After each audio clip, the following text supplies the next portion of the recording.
Batman laban sa Terminator. Hindi ito laban ng mga bayani, ito ay tao laban sa makinang ginawa para tapusin siya. Isang panig ay puro lakas at bakal na mamamatay. Ang kabila ay isipan na laging 10 hakbang ang plano kahit sugatan. Sa tagpo ng laman at bakal, ang mahalaga lang ay kung sino ang unang makaisip pumatay. Sino ang mananalo? Himayin natin. Si Bruce Wayne, batang ipinanganak sa pinakamayamang pamilya sa Gotham at tila nakatakdang mamuhay ng marangya. Ngunit dumating ang mga putok ng baril sa crime alley nang paslangin sina Thomas at Martha Wayne sa harap ng anak nila. Noong oras na yon, nagbago ang buhay ni Bruce. Nangako siya ng isang imposibleng panata na ilalaan ang lahat ng meron siya, ang kanyang yaman, isipan at mismong katawan para labanan ng krimen. Mula sa panatang iyon, may nabuo na lampas sa isang tao. Isang bagay na kinatatakutan ng mga kriminal. Siya ay naging si Batman. Ito ang tungkol kay Batman. Aasahan mong ang isang normal na tao ay hindi sasapat sa isang mundo ng mga Diyos, dayuhan, at mga halimaw. Pero si Bruce, hindi siya basta-basta normal. Sinanay niya ang sarili niya lampas pa sa hangganan ng pinakamataas na kakayahan ng tao. Kaya ng lalaking ito mag-bench press ng lampas 1,000 libra, magpunit ng bakal, at mapatumba ang mga kalabang ilang tonelada ang bigat. Ang suntok niya kayang gumiba ng pader, ang sipa niya nagpapalipad ng metahuman. Sabi ng iba, tao lang si Batman. Pero kung susuriin, kapantay lang din siya ng mga super sundalo. Kung si Caps sa Amerika ang pamantayan ng potensyal ng tao, katabi rin niya si Batman. Tibay meron din si Batman yan. Kahit wala ang Batsuit, si Bruce ay nakatiis ng mga parusang ikamamatay na ng halos kahit sino. Ang tinutukoy natin ay mga suntok ni na Wonder Woman, Venom, pinalakas na Bane, at Deathstroke. Dahil sa armor, natagalan niya ang bala, pagsabog, kuryente at suntok mula kina Aquaman, Professor Zoom at Superman. Minsan di sila nagpapapigil. Oo, nasasaktan siya. Pero sapat ng patunay na kaya pa rin niyang tumayo matapos ang ganoong bugbog. At nariyan pa rin ang bilis ni Batman. Hindi lang basta mabilis, kundi parang tumigil ang mga normal na tao sa sobrang bilis niya. Lagi siyang nakakaiwas sa mga bala, hindi lang tsamba. Usapan dito ay pag-iwas sa automatic na baril na malapit ang distansya. Nakaka-react siya kahit sa gitna ng magulong labanan kung saan sobrang bilis gumalaw ang mga meta-human na parang superhuman. Para sa kanya, normal lang yun. Parang araw-araw. Pero utak niya ang tunay niyang sandata. Si Batman ay kinikilala bilang isa sa pinakamagagaling na martial artist sa buong Detective Comics. Na-master na niya lahat ng estilo ng laban ng tao, pati ilang alien na estilo. Kaya niyang magbago ng estilo, hulaan ang galaw ng kalaban, at lumaban gamit ang instinct na parang nauuna ang katawan kaysa utak. Nakakaya niyang makipagsabayan laban sa mga mandirigma tulad ni na Lady Shiva, Bronze Tiger, at Karate Kid, mga pangalan na nangunguna sa listahan ng pinakamapanganib na martial artist. At madalas, si Bruce ang nananalo dahil hindi lang siya nakikipaglaban. Mas matalino siya, mas mabilis siyang mag-adjust. At huwag nating kalimutan ang mga gamit niya. Batarangs, pampasabog na kayang magpatalsik ng Kryptonian. Sandatang de kuryente, sonic grenades, knockout gas. Lahat nasa utility belt. Bawat gamit ay may kanya-kanyang silbi. At alam ni Batman kung paano ito gamitin ng perpekto sa gitna ng laban. Pero sa huli, ang talagang nakakatakot kay Batman ay hindi ang mga gamit o kahit ang training niya, kundi ang talino niya. Isa siyang dalubhasang strategist, isang taktisyano na ang mga plano ay kayang magpabagsak ng mga Diyos. Mismo si Superman ang nagsabi niyan. Si Batman ang pinakamapanganib na tao sa mundo. Dahil kapag nabigyan ng oras si Bruce para maghanda, halos walang sino man sa Detective Comics universe ang ligtas sa kanya. Kaya naman si Batman ay higit pa sa tagapagtanggol ng Gotham, higit pa siya sa isa sa mga nagtatag ng Justice League.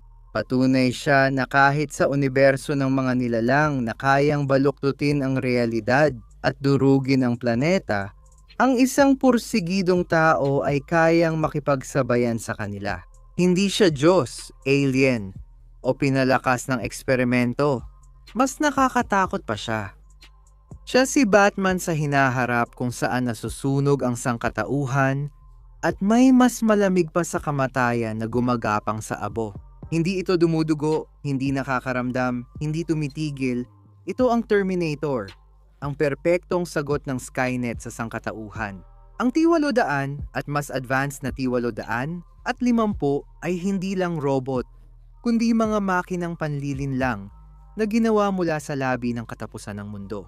Bawat isa'y binalot ng buhay na laman, pinalaki sa tangke, mainit, kayang pawisan, dumugo, at may sensor ng tibok ng puso. Sa ilalim ng laman ay perpektong endoskeleton, isang hyper-alloy combat chassis na dinisenyo para kayanin ang nuklear na apoy. Orihinal na dinisenyo para makapasok sa hanay ng mga tao. Ang T-800 ay ginawa na may iisang layunin, ang lipulin sila. Ang neural net processor nito ay learning computer na kayang baguhin ang taktika habang lumalaban. Bawat engkwentro ay nagpapatalino, bawat target ay nagpapabilis, at bawat pagkabigo ay nagpapalupit dito. Pisikal, ang Terminator ay parang naglalakad na tangke na nagkukunwaring tao, higit 6 na talampakan ng taas at halos 400 libra. Kaya nitong buhatin ang mga kotse, suntukin ang bakal na pinto, at durugin ang mga bungo na parang salamin. Nakita na niyang pinupunit ang mga sasakyan gamit kamay at natatalo ang mga cybernetic na kalaban. Kaya ang malapitan na putok ng shotgun ay parang kagat lang ng lamok sa Terminator, Infiltrator sa Dark Horse Comics. Ang mga T-800 ay kayang sirain ang konkretong harang at di agad napipigilan ng anti-tank na bala. Tuloy pa rin ang lakad nila. Yan ang nakakatakot. Hindi sila titigil. Kahit sunugin, barilin, o durugin mo, gagapang pa rin sila hanggang matapos ang misyon. Na kaya nilang mabuhay sa tinunaw na bakal, mataas na boltahe, plasma fire, at direktang tama ng missile. Ang T-800 at 50 ay pinino bilang agham. Gamit na ang upgraded power cells kapalit ng lumang nuclear batteries kaya mas matibay at malakas ito. Kaya nitong gumana ng maraming taon ng tuloy-tuloy. Kayang tumugon sa banta ng mas mabilis kaysa sa pagkurap ng mata at sabay-sabay subaybayan ang maraming target gamit ang infrared, ultraviolet, at acoustic sensors. Ang endoskeleton ay balot ng hyperdense alloy na kayang tumagal sa 50 kal na bala at plasma energy. Kayang sumuntok ng hydraulic server sa blast door at itapon ang 700,000 target sa kabilang silid. Pero hindi lang puro lakas. Ang Terminator ay may taktikal na presisyon. Nakita nating kaya nilang suriin ang galaw ng kalaban sa milisegundo, mangambush ng tao, at malampasan ang katalinuhan ni Skynet kapag na-reprogram. Ang Infiltrator unit ay mahusay manggaya ng salita, emosyon, at kilos ng tao kaya pati veteranong resistance leader ay nalinlang ng huli na. Ang T-800 ay mas mabilis at mas mabilis mag-react kaysa karaniwang mandirigma. Nasubaybayan na rin nito ang mga mabilis na sasakyan, nakailag sa baril at gumalaw habang may sumasabog na eksplosyon. Ibig sabihin, superhuman talaga ang kakayahan ng Terminator sa pagproseso at galaw. Ang mga armas nito ay depende sa misyon. Plasma rifles, miniguns, rocket launchers, maraming bagay ang bahagi ng kanyang kasanayan. Ngunit ang pinakamapanganib niyang sandata ay ang kanyang pasensya. Hindi ito napapagod, nagdadalawang isip o tumitigil sa pangangaso. Sa T-2 naglakad siya sa gitna ng putok ng baril na parang walang nangyayari, kalkulado ang bawat bala at inaayos ang asinta kahit natutunaw ang katawan. Pinakamapanganib sa T-800 ang isipan nito. Dahil sa neural net nito, kaya nitong matuto, mag-evolve, at kapag na-reprogram, maaari ring magkakamalayan. Katulad ng Guardian model na nagprotekta kay John Connor. Pero tandaan, kapag inalis ang reprogramming na yon, ang Terminator ay mechanical at hindi moral, kaya di tulad ng ibang katang-isip na mamamatay tao. Hindi ito pinakamalakas, pinakamabilis, o pinakamatalino. Pero ito ang laging natitira sa huli. Sino ang nananalo? Sige, himayin natin. Tao versus makina, paghahanda versus programa, isa sa pinakamatalinong tao laban sa pinakamapanganib na makinang pamatay. Sa papel parang bangungot kay Batman. Mas malakas ang tiwalo-daan, mas matibay, hindi nakakaramdam ng sakit, hindi napapagod, at hindi nag-aatubili. Kaya nitong butasin ang pader, tanggalin ang bakal na pinto, maglakad sa gitna ng putukan, mabuhay sa pagsabog, at sumugod na parang halimaw. Kung suntukan lang sa pasilyo na walang gamit. Delikado si Batman dito, pero ang problema, hindi talaga siya lumalaban ng patas at siguradong hindi rin siya tanga sa pakikipaglaban. Sisilipin natin ang ambag ng Terminator sa laban. Ang T-800 ay isang cybernetic organism na may hyper-alloy endoskeleton. Kaya nitong talunin ang matatandang lalaki gamit isang kamay, durugin ang bungo, baluktutin ang bakal, at ihagis ang tao sa kwarto na parang kasangkapan lang. Tinatagal nito ang putok ng shotgun, rifle, pagsabog, apoy at banggaan ng sasakyan. Kahit masunog ang laman, patuloy pa rin ang galaw ng makina sa ilalim. Walang takot, pagod, o awa. May built-in itong targeting system, tactical analysis, threat assessment, at sa ibang version, natututo pa habang tumatagal. Isa itong naglalakad na programa ng pagbitay. Kapag nakalapit ito ng sapat para mahawakan si Batman, baka iyon na ang katapusan. Isang malinis na tama ay pwedeng makabasag ng buto, lalo na kung buong yakap. Sentensya ng kamatayan yon, kaya sa pisikal, mas mataas ang Terminator kaysa kay Batman. Pero hindi naman lakas lang ang labanan kay Batman. Pag nalaman ni Batman ang hinaharap niya, nag-iiba ang laban kapag nascan ni Batman, narinig ang yabag ng bakal, nakita ang nag-i-spark na bala, o napanood niyang hindi tinatabla ng pinsalang nakamamatay sa tao. Alam ni Batman na makina ito, hindi tao. Kapag alam na ni Batman na makina ang kalaban niya, wala nang limitasyon. Ginugol ni Bruce ang karera niya sa pakikipaglaban sa mas malalakas tulad ni Bane, Killer Croc, Clayface, Solomon Grundy, at mga banta gaya ni Doomsday. Nakalaban na rin niya ang mga pinakamapanganib na robot at android sa kwento. Amazo Brother, iDrones, Omax, Android Assassin, Alien War Machines at Apocalyptic Tech. Hindi na bago sa kanya ang T-800, isa lang itong bagong target. Hindi sinusubukan ni Batman makipagsuntukan o makipagbuno, ginagamit lang niya ang tunay niyang lakas. Mga gadget, pagpaplano, kontrol sa labanan, at pagtukoy ng mga kahinaan. At may mga kahinaan ang mga makina. Una, ang malaki. Electromagnetic pulse. May electromagnetic pulse grenade, electromagnetic pulse batarang, at electromagnetic pulse tech si Batman na ginawa para ihinto ang advanced na makina. Ginamit niya ito sa alien tech at mga drone na kasing talino ni Brainiac. Ang Terminator ay gumagana gamit ang advanced na electronics, pero electronics pa rin. Isang malakas na electromagnetic pulse blast ay pwedeng mag-short circuit ng mga sistema nito, mapatigil o mapabagal ito para matapos ni Batman ang laban.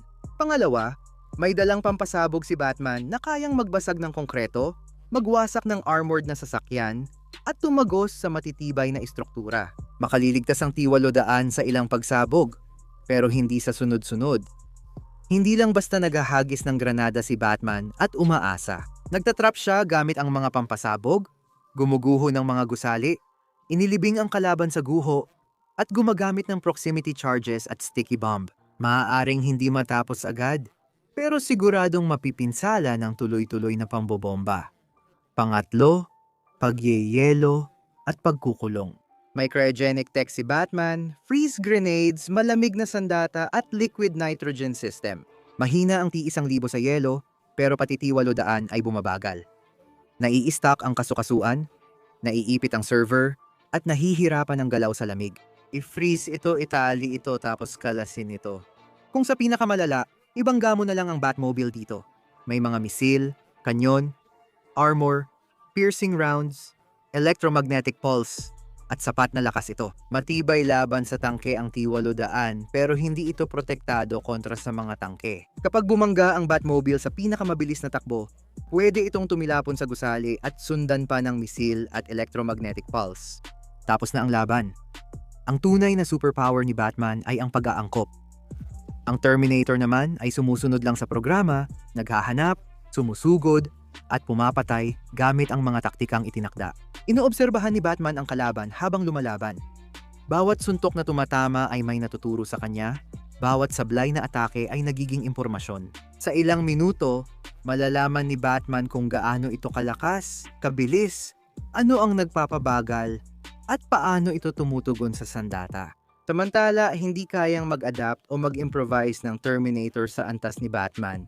At hindi rin ito kayang talunin si Batman sa pag-iisip.